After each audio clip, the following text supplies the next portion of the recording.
Baktı oğlum, baktı kızım.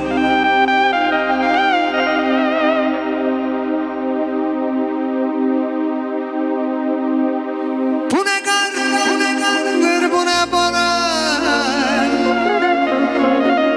Dağlardan mı kocalıran? Öten günler dönmese de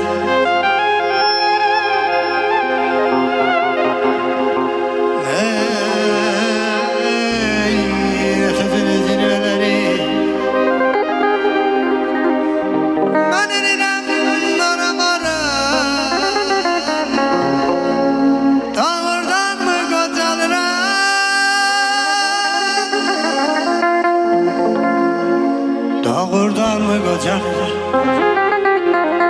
Sıxma məni belə dünya. Sıxma məni belə dünya. Ansız da çox sıxılıram. Bükülür sanki dizlərim. Gəzdikcə hey yıxılıram. Həyat olub çətin mənə. Düşmüşəm kədərə, qəmə. Yalvarıram hər günümə. Sıxma məni belə dünya. Həyat keçir, ömür gedir. Ürək hər gün fəryad edir. Çəkdiyim bu zülüm nədir? Sıxma məni belə dünya.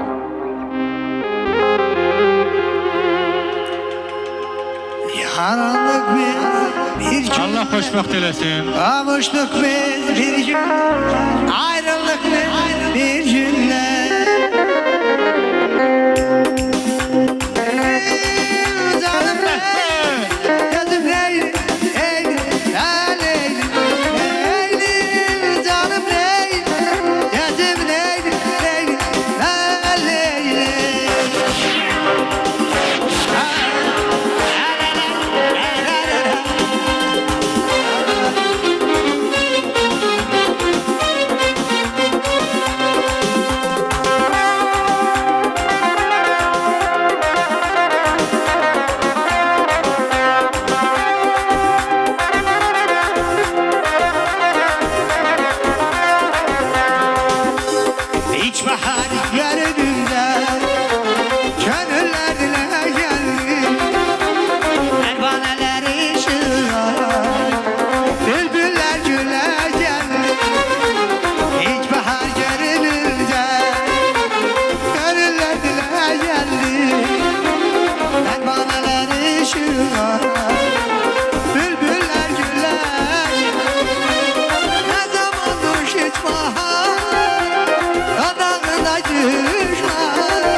Qaynanam hansı gəlir?